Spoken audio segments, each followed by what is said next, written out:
കുട്ടിക്കാലം മുതൽക്കുള്ളൊരാഗ്രഹമാണ് ഫ്ലൈറ്റിൽ കയറി ദൂരെ രാജ്യത്ത് പോയി താമസിക്കണം, ജോലി ചെയ്യണം, കരിയർ ഡെവലപ്പ് ചെയ്യണം, ഫിനാൻഷ്യലി ഇൻഡിപെൻഡൻ്റ് ആവണം എന്നൊക്കെ ഉള്ളത്.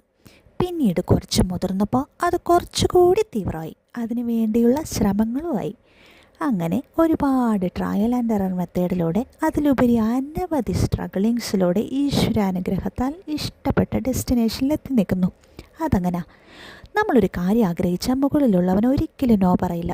പക്ഷേ ഒരുപാട് പരീക്ഷണങ്ങളിലൂടെ നമ്മളെ കടത്തി വിട്ടിട്ട് നമ്മുടെ ആഗ്രഹം തീവ്രമാണോ എന്ന് ടെസ്റ്റ് ചെയ്യും. ഒരുമാതിരി കെമിസ്ട്രി ലാബിൽ ആസിഡ് ബേസ് ടെസ്റ്റിംഗ് പോലെ.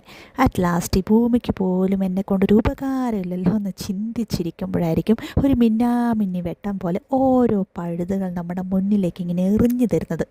അപ്പോൾ ഞാൻ പറഞ്ഞു വന്നത്, നമ്മുടെ സ്വപ്നങ്ങളെല്ലാം അങ്ങനെ ചാക്കി കെട്ടി നാട്ടും വീടും വീട്ടുകാരും കൂറ്റ സുഹൃത്തുക്കളും ബന്ധുക്കളും എല്ലാവരെയും വിട്ട് അന്യദേശത്ത് ഒരുപാട് വർഷം പോയി ജീവിക്കുമ്പോൾ നമുക്ക് ശരിക്കും നഷ്ടമാകുന്നത് നമ്മുടെ ആ ഗൃഹാതുരത്വം നിറഞ്ഞ നാട് തന്നെയാണ്. ശരിക്കും പറഞ്ഞാൽ അതൊരു വേദനയൊന്നുമല്ല, ഒരു മിസ്സിംഗ് ആണ്. നമ്മുടെ നെഞ്ചത്ത് കല്ലൊക്കെ പെറുക്കി വെച്ചാൽ എങ്ങനെ ഉണ്ടാവും? അതുപോലെ ഒരു കണക്കിന് ഈ ബിസി ലൈഫിൽ നമ്മളെ ഓർക്കാനും നമുക്കോർക്കാനും ഒരു പറ്റം മനുഷ്യരുണ്ടാകുന്നത് നല്ല